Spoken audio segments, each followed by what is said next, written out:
must be our goal and our guide. And all that we strive for as a human family, dignity and hope, progress and prosperity, depends on peace. But peace depends on us.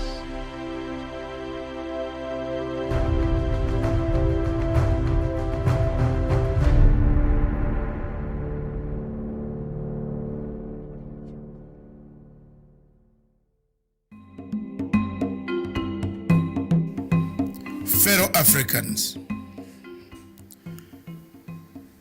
since 1957, when Ghana gained independence,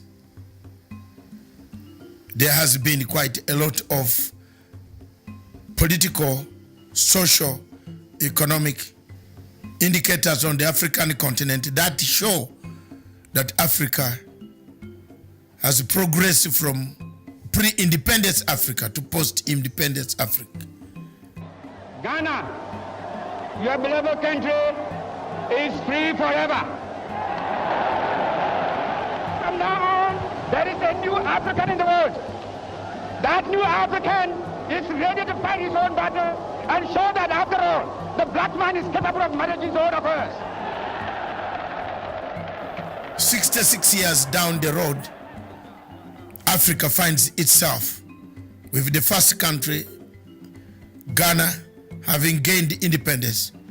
We find ourselves still locked up, controlled, manipulated, instructed, logistically supplied, equipped by foreign powers that dictate our agenda.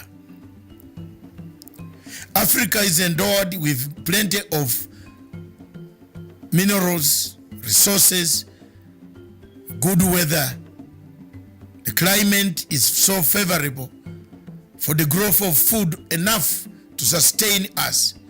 But we find ourselves in countries where hunger is killing people. Hunger is killing people because most of the people have taken to arms to fight wars, conflicts. Starvation has taken the place of development. In most African countries like Sudan, South Sudan, Central African Republic, Cameroon, Nigeria, in Biafra, and the north of Nigeria there is Boko Haram, Somalia in the Horn of East Africa. We have taken to conflict instead of development. Development was the key indicator. When Kwame Nkrumah made the first speech that seek ye African political unity, economic development will come automatically, he was right. The events happening in Libya today vindicates Nkrumah, vindicates Nyerere, Sekou Toure, and NASA, the founding fathers of our Pan-Africanism. The events happening in Central African Republic, in Congo, today as the war of rebels ranges on between the rebel and the rebels and the government and the rebels vindicates the founding fathers of this revolution. Our independence, therefore, was only on paper. Our independence, therefore, was only in symbols. Our independence also was in signs. Our independence also was in boundaries. That we received our flags, but we never received full independence as by the word independence. Most of the 3/4 of African countries, French-speaking countries, have their budgets being done in Paris. Is that independence?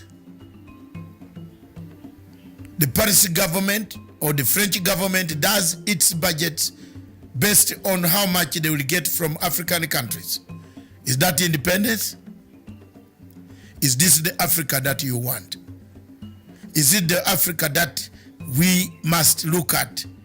Is it the Africa that we shall leave for the future generation? If the answer to you is yes, then so be it. But if the answer is no, you agree with me that this is not Africa we want to live for the future generation. Our generations and the future generation need to find a legacy. What is the legacy that Africa and African Union will leave for the future generation?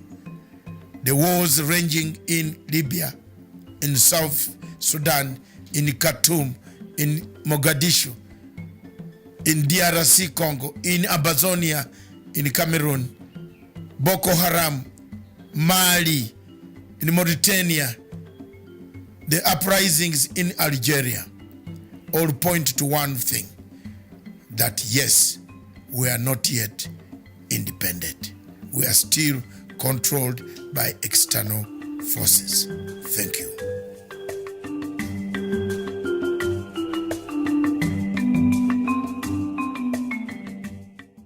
We were way ahead of them in our civilization. They set out to destroy us. And Berlin Conference put the nail on that coffin. So they gave Djibouti the same sovereignty as the United States. They gave Burundi the same sovereignty as China. They gave Togo. You see, the EU realizes individual little countries, they can't survive on the world stage. So they come together as the European Union. Now picture this now. So they cut up this Africa into the tiny little countries, small economies that could never survive on their own, but gave them the same sovereignty as the big boys. So that way, when the little bitty countries go to the world stage for the purposes of development and discussing trade, they're wannabe boxers who are being thrown into the heavyweight boxing ring every day. How do you put China in the same boxing ring with Eswatini? Eswatini has 1.2 million people. China has 1.4 billion people. And you put them on the same stage and say, go at it, negotiate. Are you with me? Yes. This is insanity of the highest order. How have we allowed this carnage to go on? When Eswatini is thrown in the same boxing ring with China and Eswatini collapses before Eswatini even gets on the stage, the world says, well, Eswatini, what's wrong with you? Why can't you take care of your people? Well, China came in and said, Eswatini, give me all your gold or else. And if Eswatini does not agree, they just go on next door to Lesotho and give Lesotho an extra $1. And if Lesotho doesn't take it, they just jump on to Togo, Central African Republic. It was all by design. 1884. They did something else in addition to chopping us up. They also set out to make the African believe that everything African was bad and undesirable, and everything Western, particularly French and British, was more desirable. We call that the legacy of colonization. Prior to that, they had started long working on the slaves. Make them think everything about them, forget anything about Africa. Where you come from is a horrible place, diseased and dying people, constantly at war with themselves, uncivilized. Cut out any communications with them. You need to just know what we tell you. And we call that the legacy of slavery.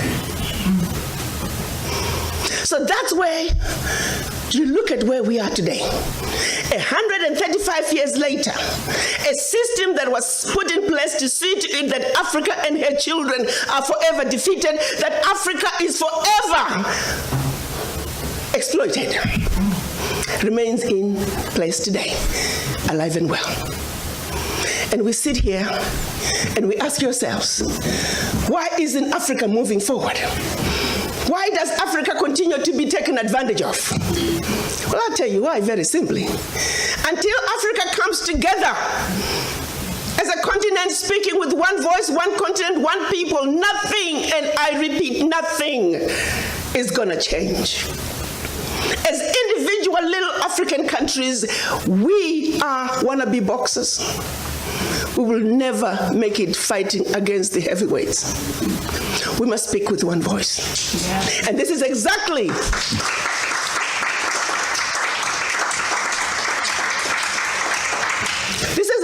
what our Pan-African leaders wanted to see happen in 1963 when they came together in Addis Ababa, Ethiopia. They clearly stated that Africa for the Africans at home and abroad, and that African Union was now. That said, Africa must speak with one voice. It is the only way for Africa to take its rightful place on the world stage. Sadly, when they went to Addis Ababa in 1963, they were divided. We had two factions, the Casablanca group and the Monrovia group. The Casablanca group were saying Africa for the Africans at home and abroad, and African Union now. This was Ghana, Guinea, Mali, Egypt, Morocco, Algeria, and Tunisia. Only 7. The other 25 of the 32 who attended were the Monrovia group. They were the nationalists. They said, let's go slow. Let's kind of wait on this Pan-African thing. 55 years later, 56 this year, we're still going slow. As if it wasn't bad enough that we were divided up into the tiny little countries that we are today. The gift that Berlin Conference gave us. One other thing that France did between 1958 and 1961 in the name of giving us our independence as African countries. France forced the Francophone, and I hate that terminology. There is no such thing as Francophone, Anglophone. They made it up. But for the purposes of communication, I will use that. 14 of those countries, they said, in order for you to get your independence from us, you must sign this document. You thought they could have found a better name for the document. The document was called the Pact for the Continuation. I repeat, the Pact for the Continuation of Colonization.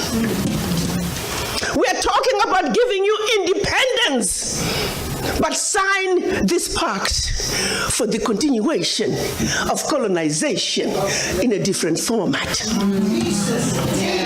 And I'm going to highlight some of those issues that they said you must agree to if you are going to be independent. Hello.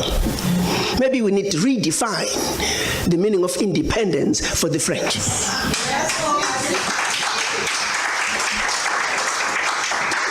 First, France said, you see, you monkeys, you don't know how to manage your money.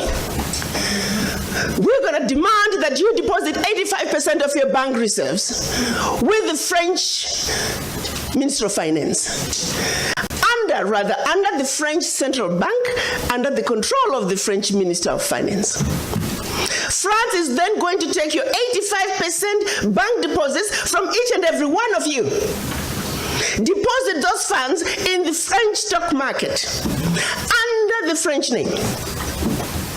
And you may or may not know the returns.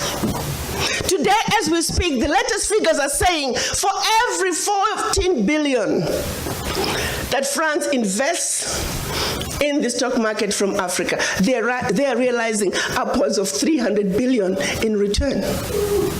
Every year, year in, year out, because of these deposits from the African countries, France is taking out of Africa over $500 billion. Now figure it out. For every 14 billion, the returns on the investment are over 300 billion, and they are taking over 500 billion. So in actuality, France is taking out of Africa trillions of dollars year in and year out.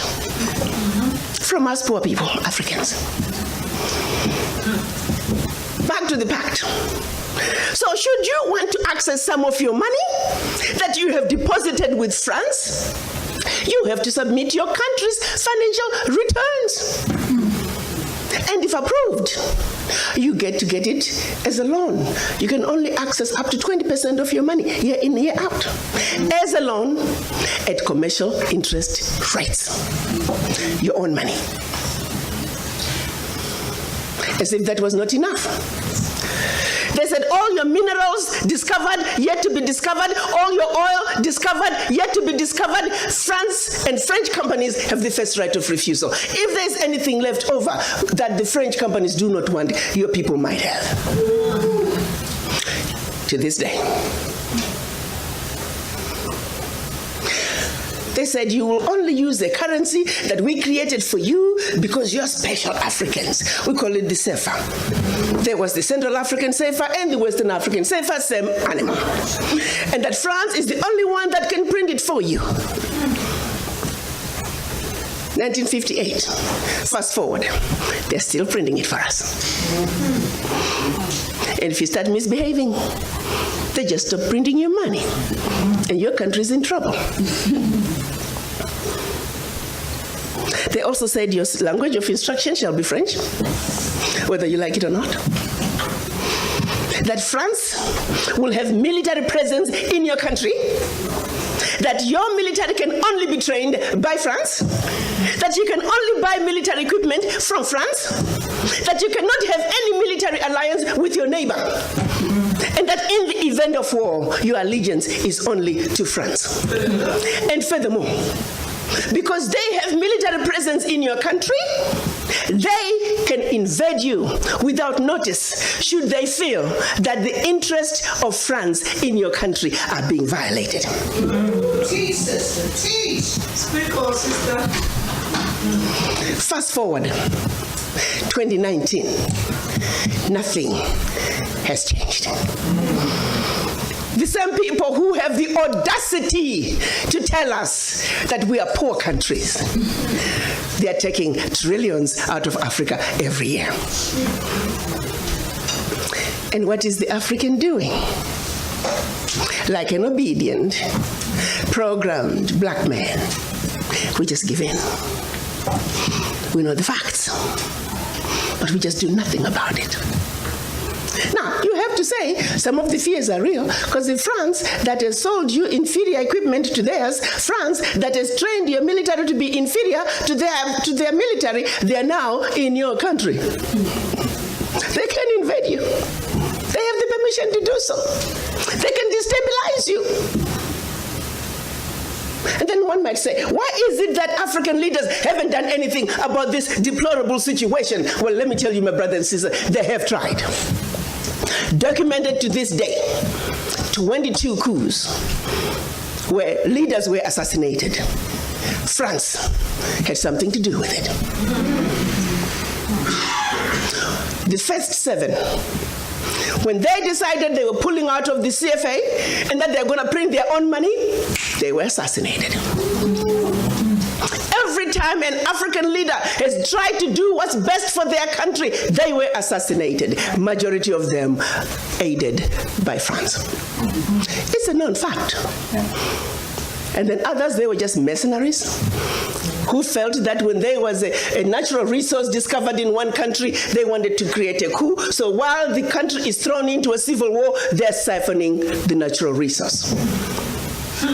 We know of one particular story that had we not known about it, it would have been, oh, there we go again, the Africans.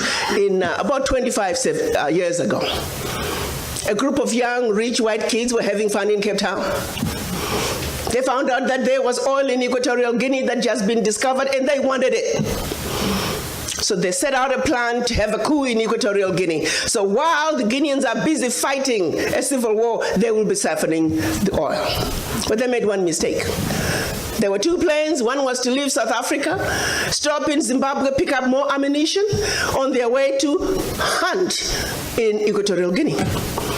Another plane was taking off in the Caribbean that had this puppet diaspora who was supposed to be the next president. Mugabe wondered why such young people needed such powerful ammunition to go hunt in Equatorial Guinea. In doing his research further, he found out that this was a coup in the making. He allowed them to land in Zimbabwe. They loaded their plane, and just before takeoff, they were all arrested. The ringleader of that group was none other than the son of the former Prime Minister of the United Kingdom, Margaret Thatcher. She had to fly to Zimbabwe and paid handsomely to get her son out. The last one of those prisoners left Zimbabwe about 6-7 years ago. Had these young people succeeded, it would have been another coup. There you go, the Africans again. Such, my brothers and sisters, is the story of your Africa. They don't do coups anymore. They simply create instability. So when you hear of an instability in an African country, ask yourself, what is really going on? Because what they are telling you is really going on is just a shiny object. The real issue is over here. And you need to stop before you start being used as an instrument of your own self-destruction.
You know, when one is asked to talk about leadership in Africa, one's mind wanders in many directions, because in the recent past, the continent of Africa has been the subject of scrutiny from many quarters.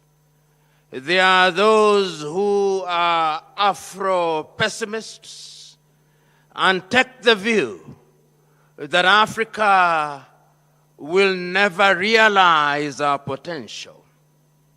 There are those Afro-optimists who take the view that the jury is still out on the success or otherwise of the continent of Africa. I am an Afro-optimist.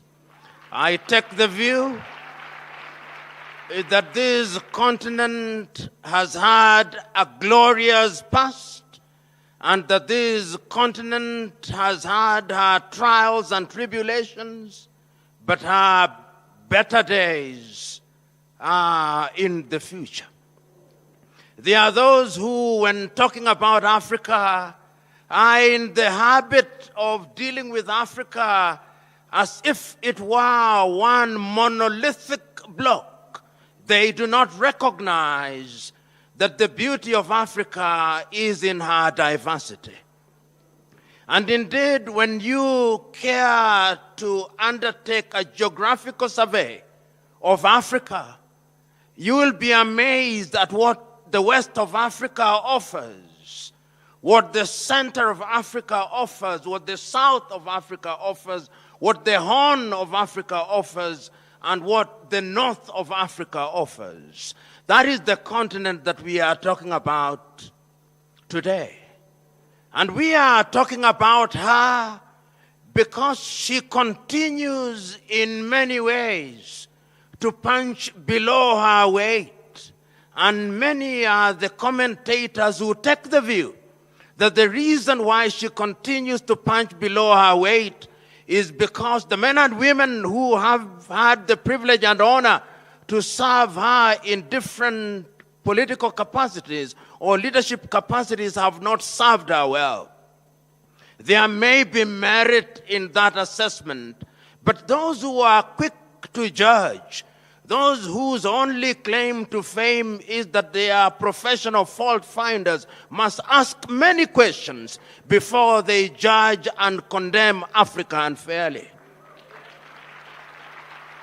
This continent, and I remember, and if we are to judge this continent fairly, we must go back to the past and look to the past and ask about this continent. And there are many who have written about this continent.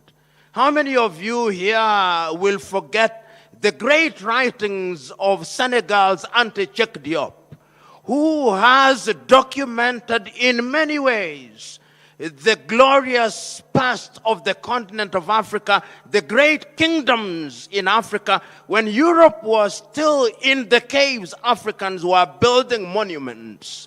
If they were not building them in the Ashanti Empire, they were building them in Monomotapa here in Zimbabwe.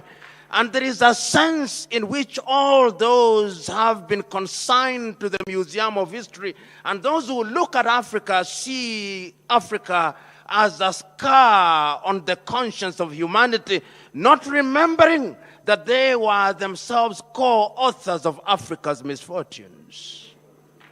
We are the only continent and the only people in the world who have been commodified. How many of you will remember that agrarian Europe had to commodify Africa in order to realize our level of development? At one time in those early days, we will remember, even as we talk about leadership, that half of the population of this continent was taken away. If they were not taken away from Ghana, which they then christened Gold Coast, they were taken away from Angola. If they were not taken away from Angola, they were taken away from Mozambique. If they were not taken from Mozambique, they were taken from Senegal. If the Arabs were not taking us, the Europeans were taking us. If the Europeans in their different tribes were not conquering us, they were stealing from us. Those are the realities that we don't talk about when we talk about this continent.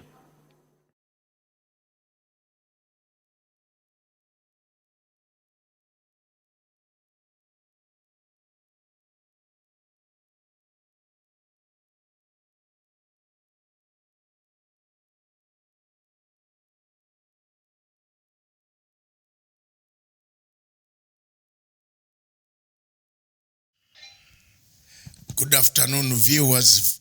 Thank you very much for watching Punchline Africa TV, broadcasting all the way from Nairobi, the Republic of Kenya, a great country in Africa, a great country in the Great Lakes region, a great democracy, vibrant, a country with ideas, a country that gives us direction, a country that gives us hope, a country that gives hope in Africa, a country that most people envy in Africa.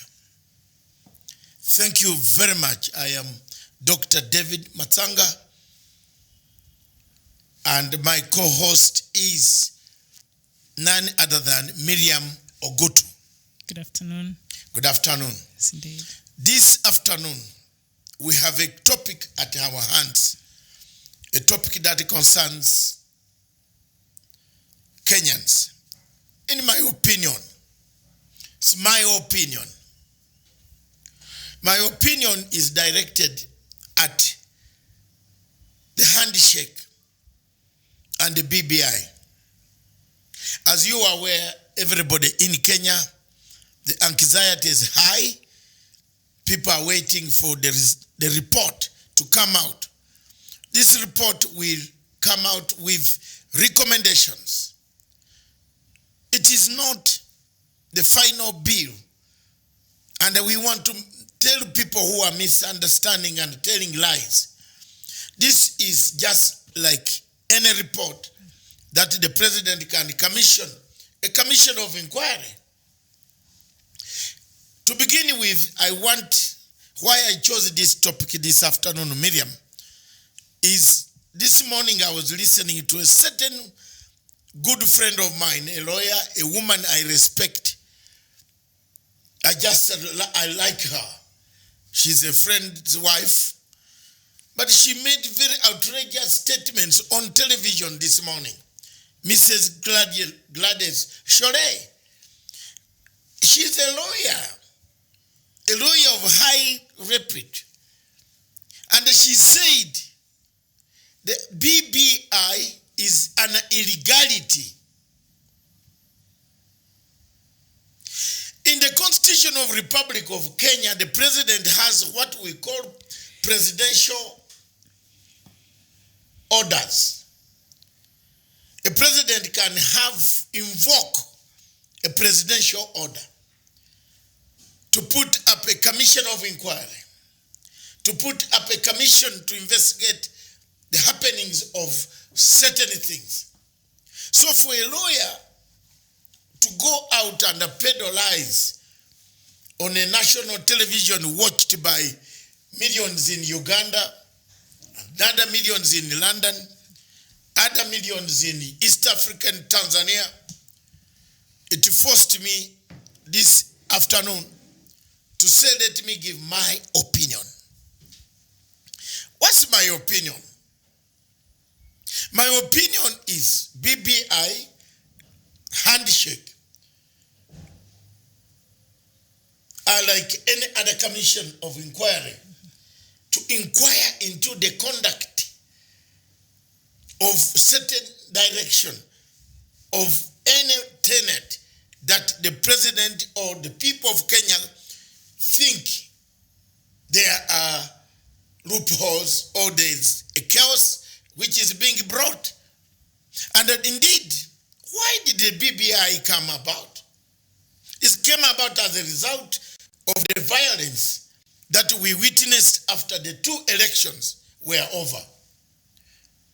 Any Kenyan can initiate a peace process to go and shake hands with anyone that he feels that will safeguard the interests of this nation.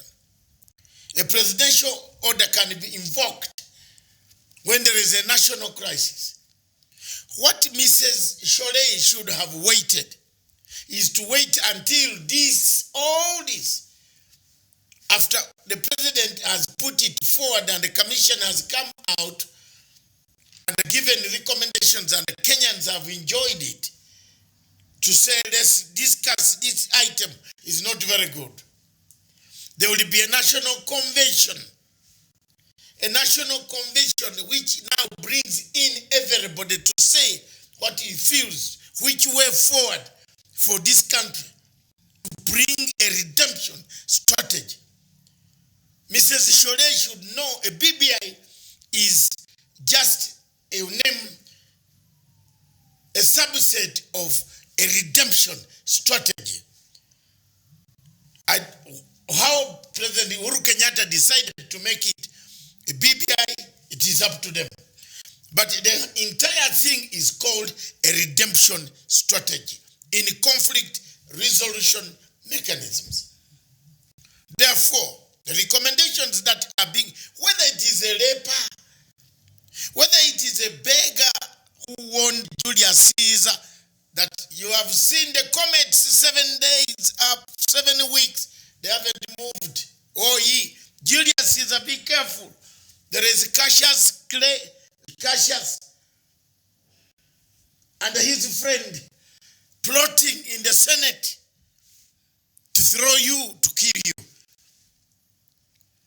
Whether it is who has a right to come up with something that will safeguard the interest of the nation called Kenya. I therefore submit that BBI is a redemption for the people of Kenya. The suffering, the fighting, after every election, very 5 years, now we have an election. You saw what happened in Kibera. One arrived with a helicopter like a Rambo. Others came by cars like the Marines chasing Taliban. Another group of Obaba was this side, finishing Words were being exchanged. Rambo style arrived, landed in the middle of a crowd, a huge crowd though. Whether it is rented crowd or real, it remains a huge crowd. The Jubilee Party raised a crowd which was seen by everybody. Baba raised a crowd that was seen.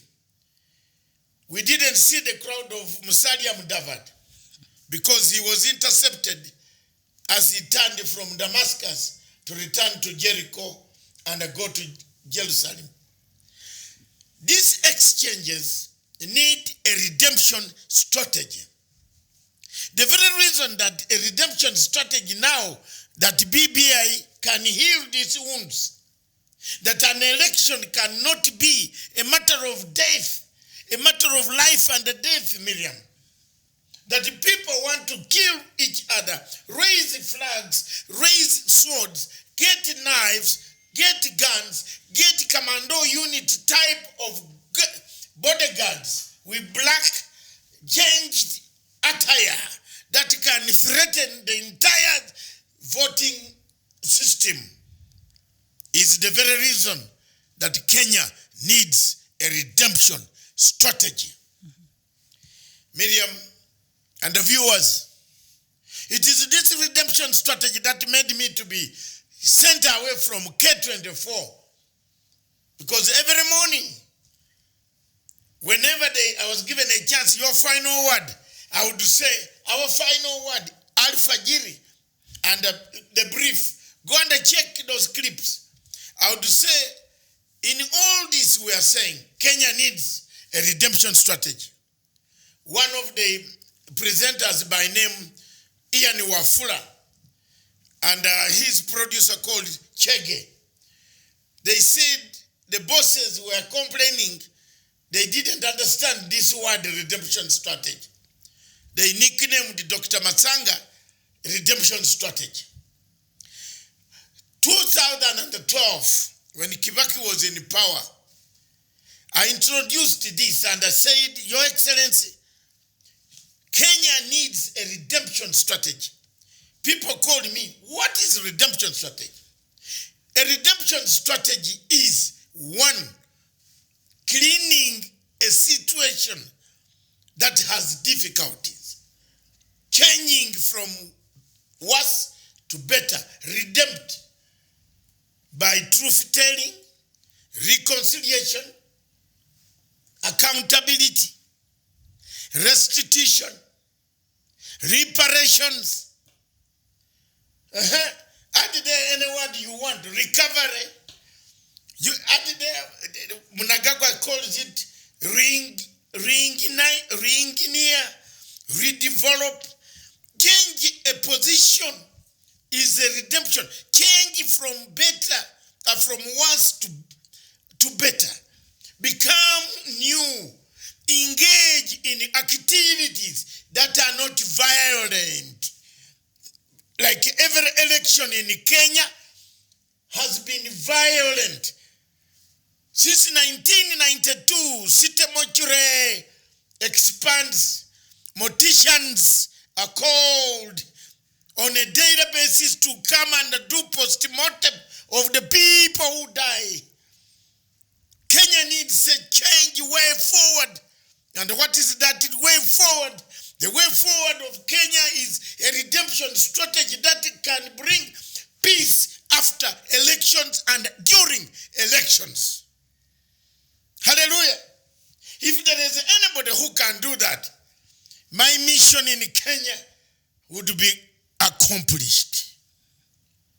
My mission in Kenya would be done by a BBI or a redemption strategy that can have this country as a safe country for all of us, a country that invites, that allows, that engages, that gives freedom to people to speak, a country that has a vibrant democracy, an island of peace in the Great Lakes region, the source of encouragement How many presidents in Africa have been refugees in Kenya? How many of them? Count them from Museveni, Kagame, count them. Munakagwa, everybody has passed here. This is a country, Obote, Amin, Okero. These are people who have gone through Kenya. Kenya needs better way of managing its affairs with unity of purpose. The unity of purpose that we have, which the BBI, if it brings it, I haven't seen it, but I believe it was one of the 9 points that President Uhuru Kenyatta wanted to say.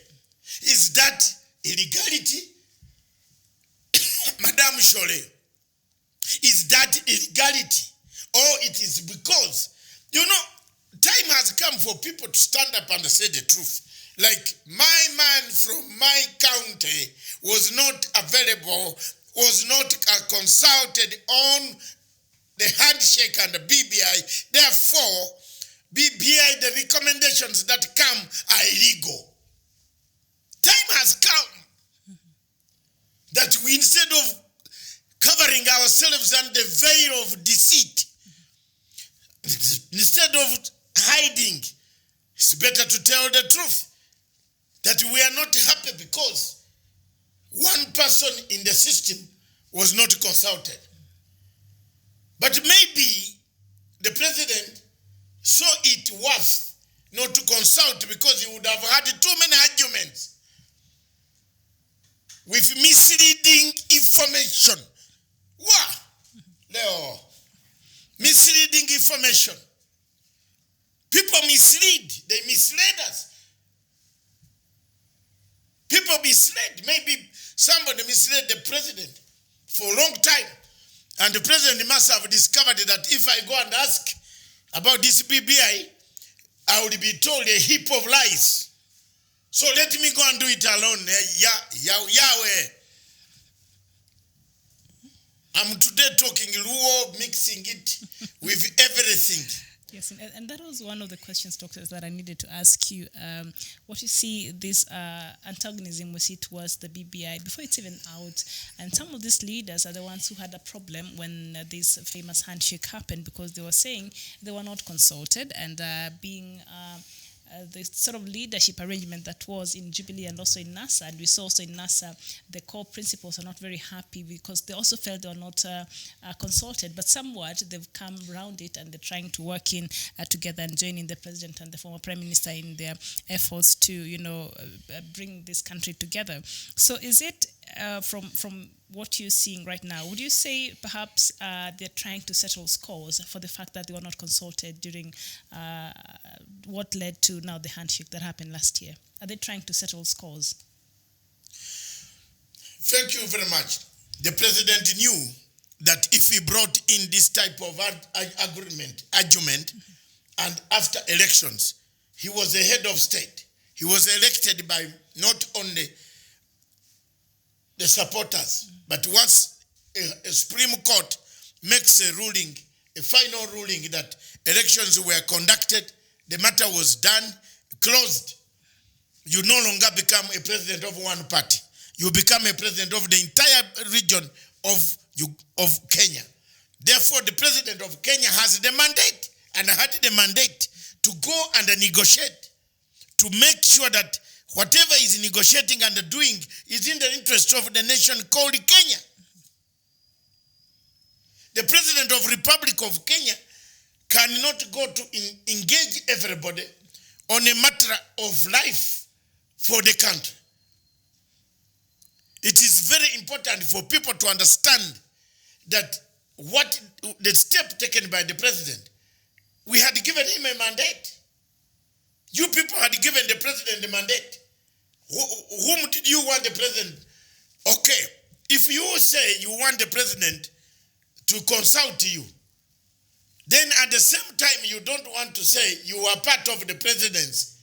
When Mr. Murathe says their time is going to come when the Constitution has to tell us whether you are part of the presidency or not. So if you complain now here that you were boxed, you didn't know, then you have a problem. These words could be used in a court one day.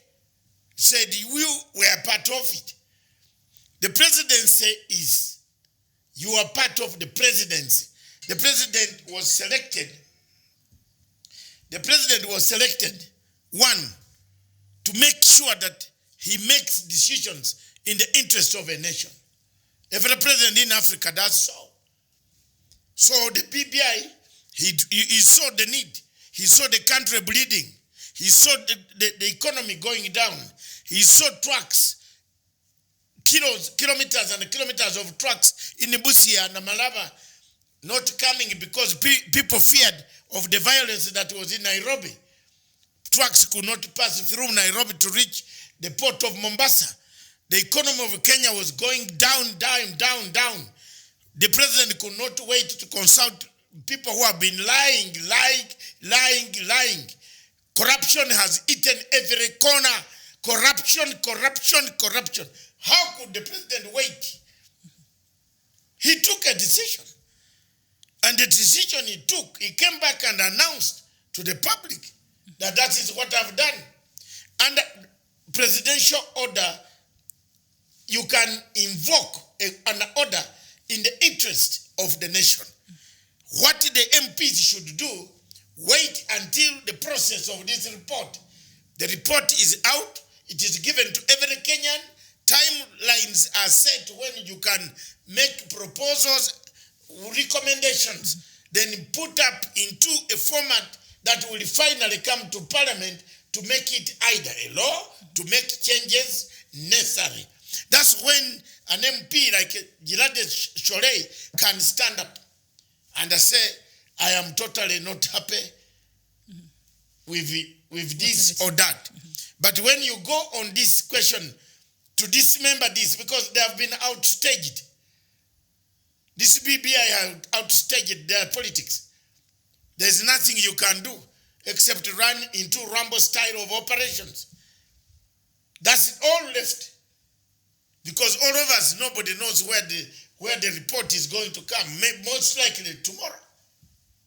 It could be out Tuesday, maybe tomorrow morning, or whatever time. We are waiting. Everybody in the world is waiting to see. Not only Kenyans. People here are waiting to see what is supposed to be done. See? Yes, and one of our viewers here, maybe we should address this before we continue. Com Magok is saying, he's answering to Magot and he's saying that Kenya is a great country while half of the country are overlooked as such. When you look at Turkana district, which is Turkana County now, the other Kenyans don't look at them as their fellow countrymen. Com Magok, it's true, there had been a very long period of time where some places in this country are marginalized, and that's why we thought devolution would come and cure some of these problems. And in that devolution and how money is being distributed to the counties, we have something called equalizing fund, because we realize there are some countries who experienced systematic marginalization over the period of the different governments we've had in this country. So the equalizing fund goes to help such countries that are lagging behind in terms of development to make sure that they work par. But with the devolution that was supposed to cure some of this problem and make sure some of these areas are lifted up, we see now what has been devolved, majority of it is corruption. And we cannot really go and blame the national government at this, because now we have the county governments who are supposed to be making sure that they prioritize in matters of development in their own counties, which is not the case from the reports that we've been receiving from the counties. So that problem is supposed to be cured by devolution. That's why Kenyans, we went and we voted for the new constitution in 2010 to make sure we have devolution and to make sure that Kenyans all over this country are able to be served and are able to receive development regardless of where you reside from or where you're coming from. So there it is. He's wondering why. He was wondering why Kenya is great and yet some of the places are lagging behind. So I hope I've been able to answer that. So now we have, like in Turkana, we have the knock to deal with. Why the kids are still learning under trees, why they're not enough inroads in there, roads that are serving the residents in Turkana. We need to take it up with the governor there, because he should prioritize development, and in matters where he needs the national government to come in, and then that should be the case. But we've seen not just in Turkana, but in almost all our counties, or majority of our counties here, the governors that we have there, who are the heads of these different counties, do not really care so much about the development matters in the counties. And we've seen the report from the Auditor General, where even money that is allocated to development is very, very little compared to other monies that is allocated to other things. So misplaced priorities in our counties, but that is what devolution was meant to solve, to making sure that the country develops as per, and for those who are left behind, they're able to be taken care of well, and that's why we have the equalizing fund. Thank you very much. We would like to have this link so that it goes to people asking for the link. Thank you very much. Send the link to us, and so that people follow. Frank Kira, we are not going to answer you because we are very intelligent above your comment. If BBI is dead, then let's wait for the burial, and then the funeral arrangements will be made, and then we see what to do. So we shall ask. That's all. Continue watching, otherwise, because engaging you would, bring us to a level of insanity and the pitfalls of common sense lacking in humanity. The biggest problem of humanity. I'm just trying to dissect all of that. Yes. It's just too complex. Can we put it nicely? Okay, I think you've answered. So thank you very much. Thank you for Miriam, watching. Thank you for watching. And we have done this. This is our opinion. We are not saying follow us, but we are giving an opinion the way we see. Kenya has suffered for the last, since 1992, over 30 years, because of violence, election violence. Every 5 years since 1992, there has been violence. People were uprooted from their homes. People were burned. People were killed in 1992. Those who live in the Rift Valley were told to go. Time has come to stop this. And the Kenyatta says he will not live. He can live without anything. But there is one thing, whether you like or not, which will kill Kenyatta. If you touch this BBI and it doesn't achieve the unit of purpose he's looking for, you might also create an animal that could turn into something that can bite. You see, if a man who tells you, imechoka mimi, hata staki hii kitu, but he knows the truth. Why is he saying amechoka? Because he is being accused of something he's not doing. And yet the accusers are the same people who have made Kenyans suffer by stealing funds. Everything, every deal, go to the records of DCI. Everything, everybody taken to Muthaiga has complained of somebody above. Someone.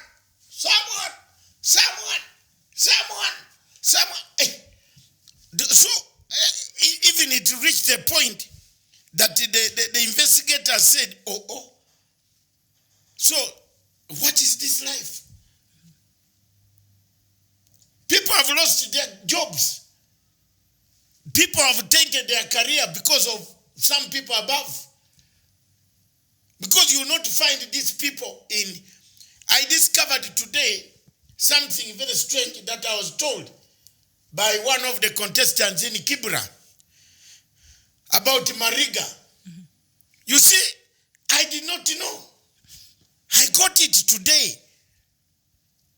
Mariga does not even say much. What happened now? He doesn't say. What did he do now? Actually, I describe Mariga as a one leg in the grave and the one on earth. Because he couldn't talk. He's standing there like that. So, I am a supporter of Jubilee Party. Naturally, he's a polite but guy. I support fully. If the deputy president, Ruto, stood as a Jubilee candidate. In Kibra, you would have voted him. No. Yes. You know what? Yes. If he stood, if Jubilee put a candidate, That was, you think, worth it or yeah, something. I have no problem. But this is a man who was doing a gambling, who only scored 4 goals in all his career. 4 goals. But now I went back, I asked my Italian, I have a very powerful team in Europe. I wanted to check Mariga. What they told me, boss, I don't want to spoil the elections for Jubilee. I wish you good luck. I wish you good luck. No wonder I've discovered something very important today, which I will share with you off this platform. Because we want to leave the parties to sort it out. Yeah, by themselves. No, I was wondering why people were fighting so hard for Mariga. And what did you find out? No, I can't say this. I've told you, I will tell you offline. It's very embarrassing. It's very... Any Kenyan hearing this, it becomes a disaster. This is a Jubilee candidate. No? It's patronage. It's patronage. There's no merit here. So, let's take it that way. But Mariga cannot become an MP. You see this thing of taking these guys who are playing either good football or sing good music. Look at the one of Stare. The Stare man who was chasing everybody here. You mean my member of parliament? Is he that he is good? Jaguar? Exactly. You look at Jaguar. When he reached parliament, Yes. Jaguar instead said he wants to chase every foreigner out of this country. I'm yet to see him debate anything. He can't debate. because Debate I know what? What language does he use? Music. It's like selecting Bob Wine in Uganda. Bob Wine should be prepared, prepare one good song for Matanga's entry. Coronation. Among these opposition leaders in Uganda today, I am the oldest left. I'm the oldest critic. And some people in Kenya here undermine me. I am the oldest critic of Museveni in age. I beat Besigye in age. I beat Mugisha Muntu in age. I beat Mao in age. I beat all these boys. All these are younger people. None of them has a history of Uganda that they can beat me. The worst is that they have been working with the same man whom they want to overthrow. I'm telling you today, none of them beat me in age. Besigye is a younger boy. He was a political commissioner slaughtering people. In 1984, 85, 86, Besigye was the Minister of State for Security, So he locking us up. He needs a travel ban. Yeah, no travel ban. America is quietly looking for travel ban. Locking us. How many of my friends died in the hands of Besigye? How many? And then you told you lead Uganda. No. We are watching you. These guys went to Mukura. They banned people. They went everywhere. This Besigye was the political commissioner. The bed that Besigye made is the one he's lying on. Lie on it. Let the nails hit you harder. That you are fighting for democracy. What democracy are you fighting for when you laid the background which is killing us today? Maybe he saw the light. Where? As Paul from Saul to There is no epistle he has written. What epistle? from Saul to Paul was what? Paul wrote an epistle to the Philippians. Show me the epistle Besigye has written. Besigye's problems with Museveni are personal. We know them. And we have not come to the time to tell you. We have been waiting for a moment We have been waiting. And slowly, that moment God is bringing it. Hallelujah. You don't argue with God. Don't ever say, I am the mighty. Where is Hitler? Where is Idi Amin? Where are they? Play your role. When you have people misleading people, this nation needs straightforward people. When you go to Uganda, they will say, oh, there's this Ugandan man here. You play your politics properly. You haven't asked me why I'm upset with someone who ramble. Don't think I don't know. That system, I man it also. I'm an officer also in that. Since 1980, 78, I've been a soldier. You think there are no people who like me? Who can tell me what you are talking about me? You continue going making those errands. Nakwambia, up and down. Sisi. We brought peace in our country because we got BBI. That's why for me, the politics of Uganda, I don't want to go into it. It's not worth. Haki ya Mungu is not. A man of my status, I've reached international level where I can knock Ocampo and put him in a dungeon in one room, the whole. I go back to fight over what?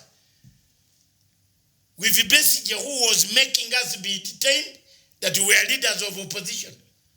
Bobby Wine. That of all people. He responded to Museveni yesterday because Museveni... Respond with which English? No, Museveni went... No, with which English?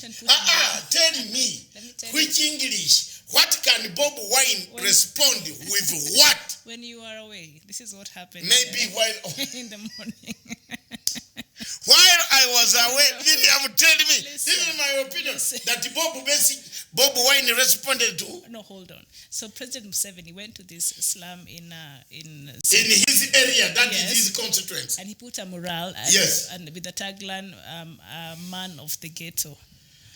Why is he proud of having a ghetto in Uganda after being the president there for 34 years? When did he start glorifying poverty? That's what. But this is my opinion. But Bobby Wine's, he's the president of the ghetto, so he wondered, why is this person coming to take my constituents? So we were having that conversation here in the morning with the viewers. Why we are getting to a point where we want to glorify poverty now and calling ourselves the leaders of the ghetto? Should we? What's happening to our consciences? How can a leader of a ghetto? Museveni went and with a huge graffiti of himself there, written "the man of the ghetto." So the president of the ghetto is challenging that. Who is Bobby Wine? He calls himself the president of the ghetto. Why is he coming here? Why is he coming to the ghetto? Let me tell you, there is one thing that you must know. I will answer Com Magok and Sheila Break, then answer Eric Ayaga, who is probably Ugandan. I started bringing back parties when the likes of Eric Ayaga were still not aware that it was Besigye who was part of the group that was actually becoming, putting out tendencies that we see today. They have grown in 34 years. Besigye was the political commissioner. He was the political commissioner. Besigye. He was the political commissioner. It's not a lie. Mugisha Muntu was an army commander. It's not a lie. Norbert Mao was a member, staunch member, while the Acholis were being murdered. It's not a lie. This boy was playing music. While we are fighting for freedom, he was born in 1980, when we had already started fighting for President Museveni, who had taken his soldiers in a bush nearby the capital city. So these are younger people. So whoever thinks that they can change things by bringing more chaos, no Ugandan will accept. Ugandans have gone to bank and got their loans to build their buildings. And you tell them come and abandon them? Is that the politics that we want? I would not be a party to that type of politics. No. No way. No. How can you call it a ghetto when Bob Wine's house is a 6-story building in a ghetto? And he's a proud ghetto. He's a proud ghetto man. So he was surrounded by poverty. Listen, a house in a ghetto surrounded by poverty, and you drive through the poverty to win their vote, to sleep in the house and watch over the poverty. That's the impression I get about Uganda. I'm telling you in the name of God. Have you seen Bob Wine's house? Mm-hmm. My God. It's a beautiful mansion. He said it is even slightly bigger than, I don't know. Anyway, God help us. God help us. So you tell me who is fighting for what? But in a nutshell, coming back,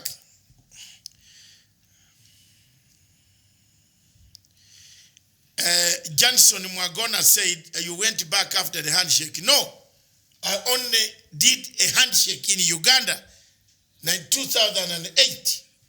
And I told President Museveni, I've ended the war. There will be no more gun. There will be no more fight. The boys who were fighting returned home. They are digging. They can suffer poverty, but they will not fight a war. I finished it. What else should I do? You can't do in awkward politics. You can't do in a gerrymandered politics. The politics of Uganda is gerrymandered, already organized. Museveni will win this vote by 12 midday. So why do you want to waste your time? No, you tell me. Why should I waste time to campaign and waste the little money when a man is going to win by 12 midday? All the children who were born in 1985, they don't know any other president. So you, Matanga, who was born in 1950, you are coming to say, oh, you know, those days I was in this school. They don't know you. This guy has a voting block. Did you hear me? Mm-hmm. A voting block. They are 34 years today. And they only called this man Muzei. So even old people call him Muzei. So me, I am also a Muzei. I have got my 9 grandchildren, Abazukuru. That's what I fought for. I fought to make them know. Now even they know that Dad is there. And I stood by my grounds where Besige wanted me then. And they are there. They have grown now. They are producing me 9 grandchildren. 9 beautiful. The 10th one is about to come on the way. So I'm also worth. I might not have all the money which they have stolen from the Ugandans, but I am worth a Ugandan. My area, if I start speaking, hey,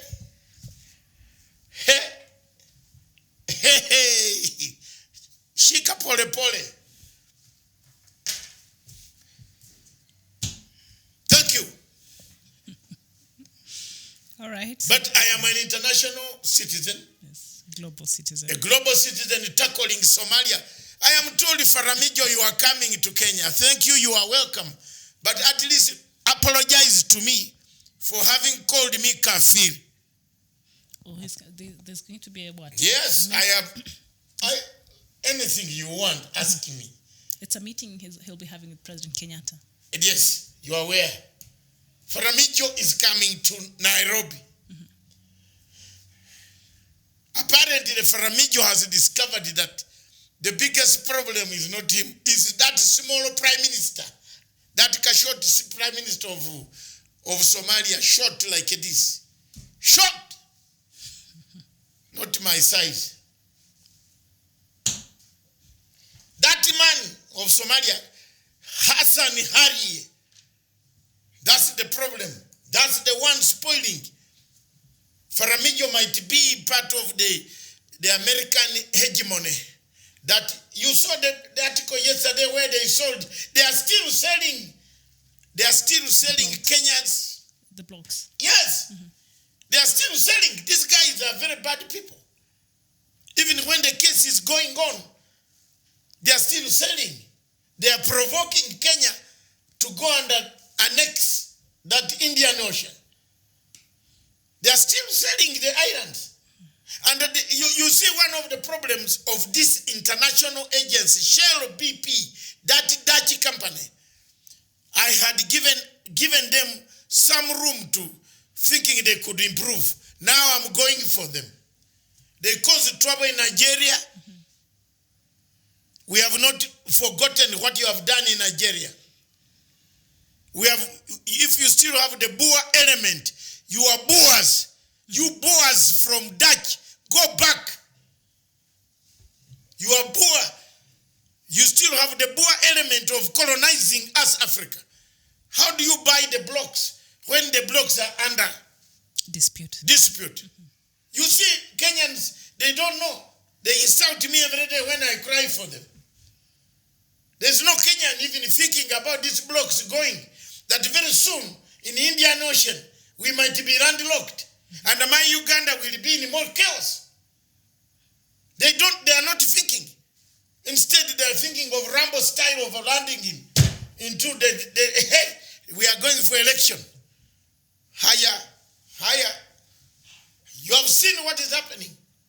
Shell BP is paying $1.7 million as rent. Rent what? Water. What about if a tsunami comes and blows the oil?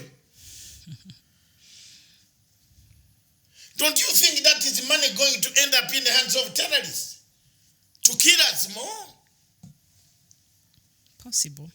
So when did they make this new offer? Is this a new...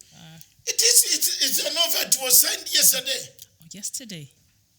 Are they not aware that the place that these blocks are still under dispute and the case is still yet to start the hearing? You said it has been moved to next year, so it will not be happening in November, the case between Kenya and Somalia. I think I will let this thing fever of BBI get end, then we start. By Wednesday, we are on Faramijo. It's coming to Nairobi.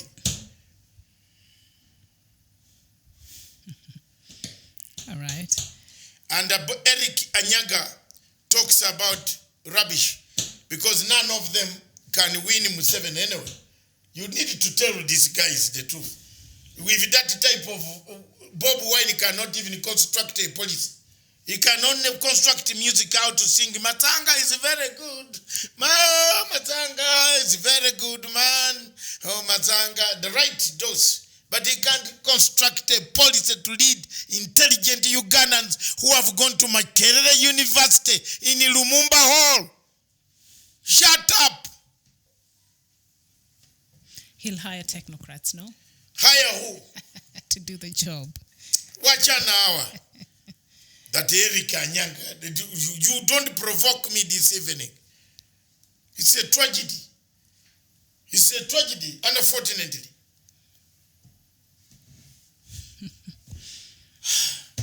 It's a tragedy. In fact, let's ban Uganda item when I'm present. Okay.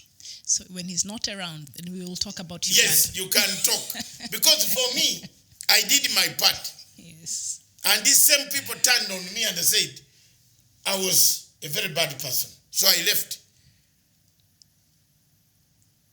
I'm doing international politics. Ask me about Cameroon, Amazonia, Kenya. Ask me about another coup in framing. No, this. I know we are about to finish, but there's something here. Shall break Gabriel that mentioned here. about, of course, he's saying Museveni misused Uganda people, taking them towards Central Africa and South Sudan. And let's not talk about Uganda now. But there's something he's mentioned here, and I was reading it earlier in the African news headlines. The DRC now, and with the greater Lake region countries, they want to come in and help DRC fight the militia that is the DRC right now. So these countries surrounding the DRC, have they seen now another opportunity that they'll be making money from the DRC? Yes.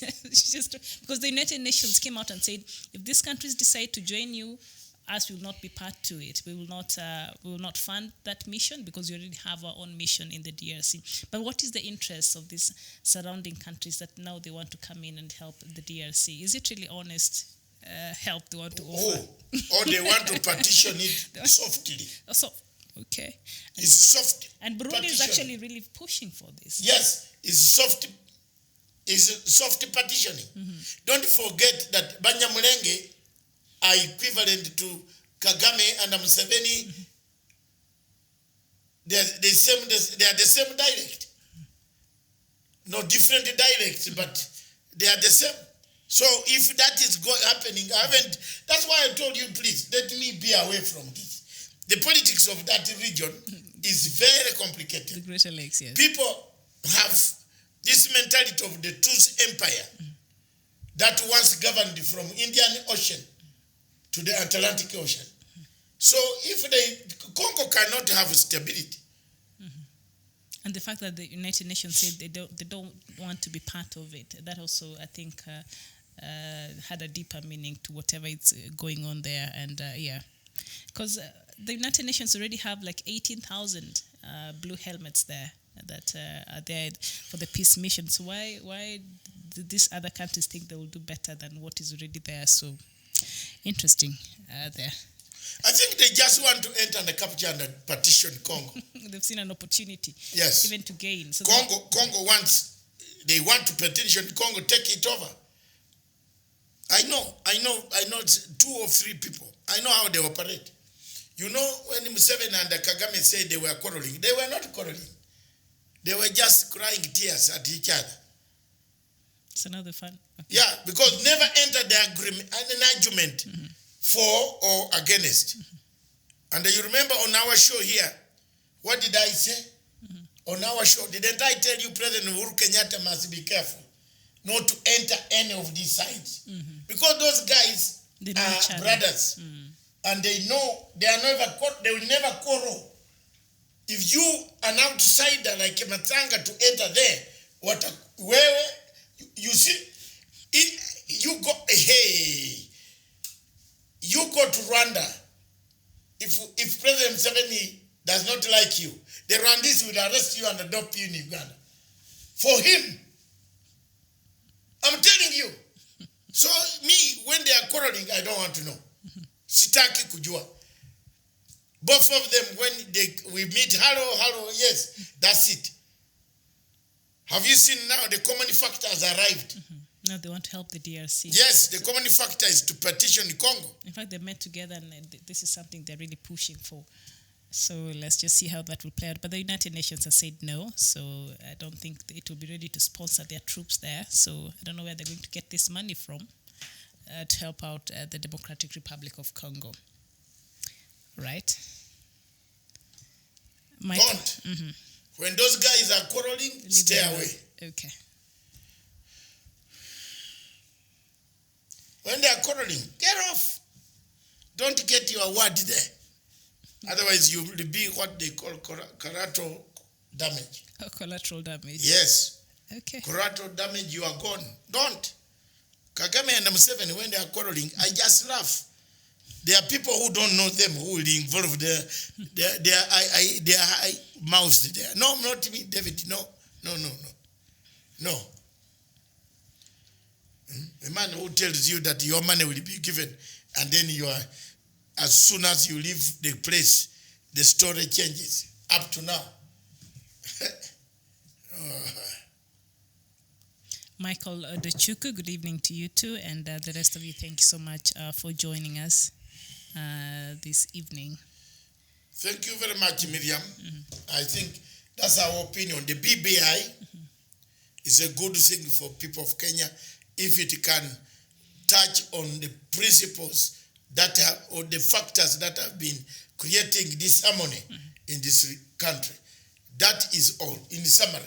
If it has handled that, that's okay. If it has handled the elections, that's okay. If it has handled the question of people are fearing proportional representation. Why? Why is it? Because I saw Isaac Mwaura talking about. It is all here. I looked at it in the morning. Yes. Especially why, I'll just be perhaps... proportional representation is the key to stability. South Africa does not fight. So this tyranny of number three. Yes, otherwise the Zulus would be complaining about proportional representation because they have more, they are the biggest tribe in South Africa with over 10 million people. Wow. The Igbos, if they had proportional representation in Nigeria, they would have voted in. Nigeria would have been peaceful. But because Buhari and others don't want to bring this thing of South Africa there, they have a turmoil of what they are doing. They are killing, they are destroying Nigeria on a daily basis. So it is something that you cannot, if proportional representation is not there, there can't be stability. Thank you.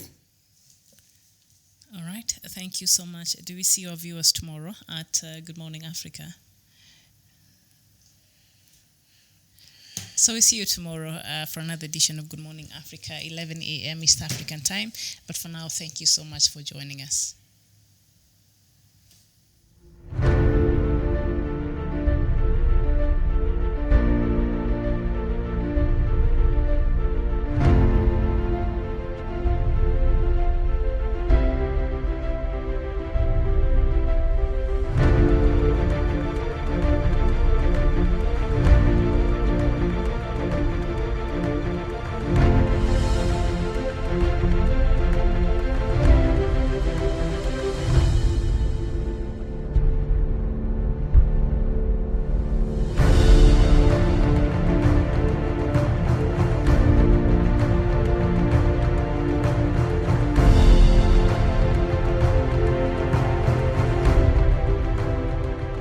Peace must be our goal and our guide.